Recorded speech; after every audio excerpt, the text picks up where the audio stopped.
छात्रों, मैं डॉक्टर सिद्धि जोशी आपके समक्ष प्रस्तुत होकर के भ्रमर गीत सार की सप्रसंग व्याख्या करूंगी। आज व्याख्यान माला में 202 पद की व्याख्या है, जो इस प्रकार है। उद्धव तुम ही हो सब जान। जान माना होता है सुजान, चतुर। गोपियाँ उद्धव से कह रही है, हे उद्धव, आप तो सब तरह से बड़े चतुर हैं।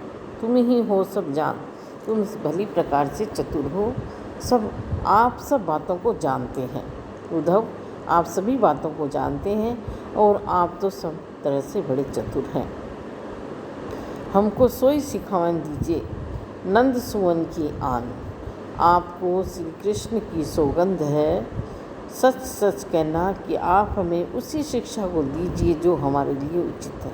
हमको सोई सिखावन दीजिए, हमें वही शिक्षा दीजिए जो हमारे लिए उचित है। आमिष भोजन हित है जाके, सो क्यों साग प्रधान। भला जिस व्यक्ति का भोजन मांस है, वह साग से कैसे संतुष्ट हो सकता है। तामुख सेमी पात क्यों भावत, जामुख जाए पान। या फिर जिस मुख से पान चबाए जाते हैं, जा मुख जाए पान, जिस मुख से पान चबाए जाते हैं, उस मुख को सेम पात क्यों भावत। सेम के पत्ते किस प्रकार अच्छे लग सकते हैं। जिन कारणों से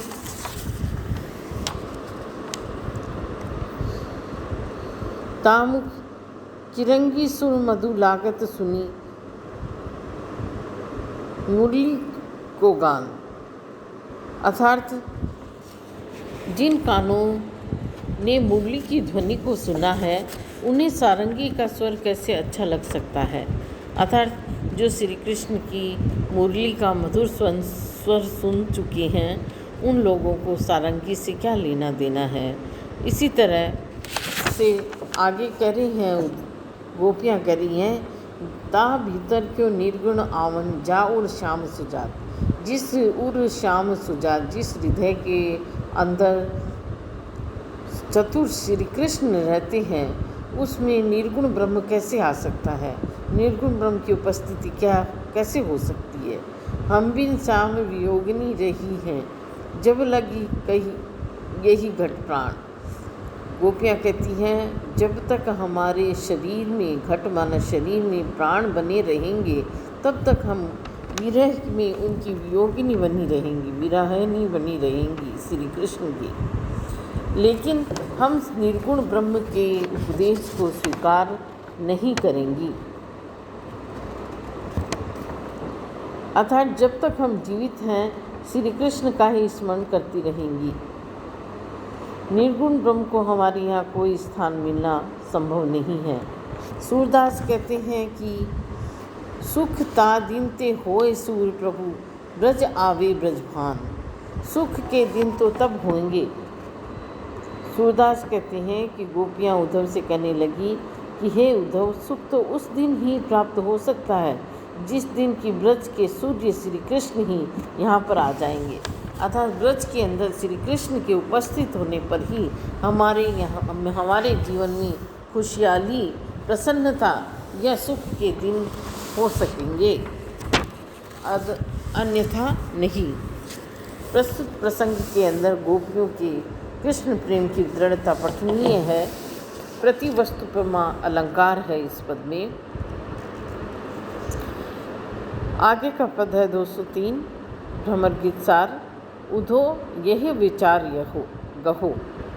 श्री कृष्ण के प्रति अपने प्रेम की दृढ़ता का उल्लेख करते हुए गोपियाँ उद्धव से कहती हैं कि हे उद्धव, आप हमारे इस विचार को ग्रहण कर लीजिए।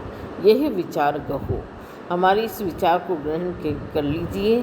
केतन गए भलो माने, के हरि ब्रज आए रहो। या तो हम इसमें ही भलाई समझती हैं कि हमारा शरीर चाहे चला जाए, अथवा हमें ये भला लगेगा कि श्री कृष्ण भी ब्रज में आकर रहने लगे। कानन देह विरह बच लागी, हृदय बीच जरो। हमारे शरीर रूपी जो जंगल है, वन है। कानन देह, कानन माना वन, देह माना शरीर। शरीर रूपी वन है, उसमें विरह बच लागी, उसमें विरह की दावाग्नि लग गई है और उसके अंदर जिससे इंद्रिय रूपी जीव हैं वो जल रहे हैं। अर्थात जिस प्रकार वन में दावाग्नि लग जाती है और उसके फलस्वरूप वन में रहने वाले सभी जीव भी स्वभावतः जल ही जाते हैं, उसी तरह हमारे शरीर में विरह अग्नि लग गई है जिससे हमारी इंद्रियां जली जा रही हैं। इंद्रियों ने अपनी शक्ति खो दी है, कान सुनते नहीं हैं, आँख देखती नहीं है, नाक सूंघती नहीं। भाव ये है कि विरह के कारण हमें इंद्रियों के विषयों में कोई रुचि शेष नहीं रह गई है। यह वियोगाग्नि उस समय बुझ सकती है जिस समय की श्री कृष्ण रूपी बादल बुझे श्याम घन कमल प्रेम मुख मुरली बूंद परो। बुझेगी उस समय ये आग जब श्री कृष्ण रूपी घन, श्याम घन माना श्री कृष्ण रूपी बादल आकर के कमल प्रेम मुख, अपने कमल रूपी मुख से मुरली बूंद परो, मुरली की सुंदर ध्वनि रूपी बूंदों की वर्षा करेंगे, तब जाके ये अग्नि शांत होगी। जिस प्रकार वन में लगी अग्नि के ऊपर यदि मेघ की वर्षा हो जाए तो अग्नि शांत हो जाती है, उसी तरह यदि श्री कृष्ण भी आ जाएं और मुरली बजाने लगे तो हमारा गोपियों का विरह दूर हो सकता है। चरण सरोवर मनस मीन मन रहे एक रस रीति। हमारे जो मीन मन है, मीन मछलियों रूपी मन है, मछलियाँ हैं, मन रूपी मछलियाँ हैं, एक साथ रह कर के रस प्राप्त करती है। कहाँ पे? चरण रूपी मानसरोवर में। अर्थात हमारे मन सदैव श्री कृष्ण के चरणों में लगे हुए उसी सुख का अनुभव करते हैं जिस सुख का अनुभव मानसरोवर में पड़ी हुई मछलियाँ करती हैं। चरण सरोवर, मानसरोवर रूपी मनस, मानसरोवर कौन से? चरण रूपी मानसरोवर में हमारी मन रूपी मछलियाँ एक ही रस को प्राप्त कर रही है श्री कृष्ण के। तुम निर्गुण बारू यह डारो, सूर कौन ये नीति। गोपियाँ उद्धव से कह रही है, उद्धव ये कौन सी नीति है, ये कौन सा न्याय है, क्या कौन सी नीतिगत बात है कि तुम इन मन रूपी मछलियों पर निर्गुण रूपी बालू है, निर्गुण ब्रह्म रूपी बालू डाल रहे हो। ये निर्गुण रूपी ब्रह्म रूपी बालू डालने से ये मछलियाँ मर जाएगी। भाव ये है कि जिस प्रकार सरोवर में रहने वाली मछलियों को यदि बालू में डाल दिया जाए तो वह बेचैन हो जाएगी, उसमें नहीं रह सकेंगी और मरने को प्रस्तुत हो जाएंगी। उसी प्रकार श्री कृष्ण के से हटकर यदि आप हमारे मन को निर्गुण ब्रह्म में लगाओगे तो हमारा मन उसे ग्रहण नहीं कर सकेगा, उसमें नहीं रह सकेगा और हम मरने को प्रस्तुत हो जाएंगी। कानन देह विरह दव इंद्रिय जीव श्याम घन कमल प्रेम मुख मुरली बूंद चरण सरोवर मनस मीन निर्गुण बारो, इन सभी में रूपक अलंकार है। वन की दावाग्नि से और सरोवर की मछली से रूपक बांधने में, क्योंकि ये सांगोपांग घट रहा है, अतः यहाँ पर रूपक का सांग रूपक नामक भेद है। सगुण की दृष्टि में निर्गुण कितना उपेक्षणीय है, इसे समझने के लिए सूर के विचार इसमें पठनीय हैं। यही अंतर मधुकर एक आयो। पद संख्या है 203, 204। यही अंतर मधुकर एक आयो, निज स्वभाव अनुसार निकट वे सुंदर शब्द सुनाए। इसी अंतराल में एक भ्रमर यहाँ आया, गोपियों के मध्य एक भ्रमर आया और आकर के अपने स्वभाव के अनुसार ही वह गोपियों के निकट आकर सुंदर शब्द या सुंदर गूंजायन करने लगा, गूंजने लगा, सुंदर गुंजन करने लगा। पूछन लागी ताही गोपिका कुब्जा तो ही पठायो। कवि कहता है कि इसी बीच में एक भ्रमर उधर उड़ता हुआ सा आ गया। भ्रमर के स्वभाव पास में आकर गुनगुनाने का होता है, अतः अपने स्वभावानुसार उसने गोपियों के निकट आकर सुंदर शब्द करना प्रारंभ कर दिया।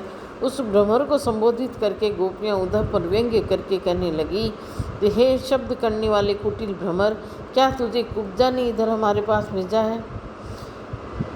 किंदो सूर श्याम सुंदर को हमें संदेशो लायो। किंदो किंदो सूर श्याम सुंदर को हमें संदेशो लायो। सूरदास कहते हैं कि गोपियाँ कहने लगी कि हे भ्रमर, क्या तू हमारे लिए श्री कृष्ण का संदेश लाया है? भाव ये है कि जिस प्रकार उद्धव नीरज संदेश हमारे लिए लाए हैं, उसी प्रकार का क्या तू भी हमें कोई ऐसा ही बुरा संदेश श्री कृष्ण का लाया है? ये उपालम गोपियाँ उद्धव से दे रही हैं।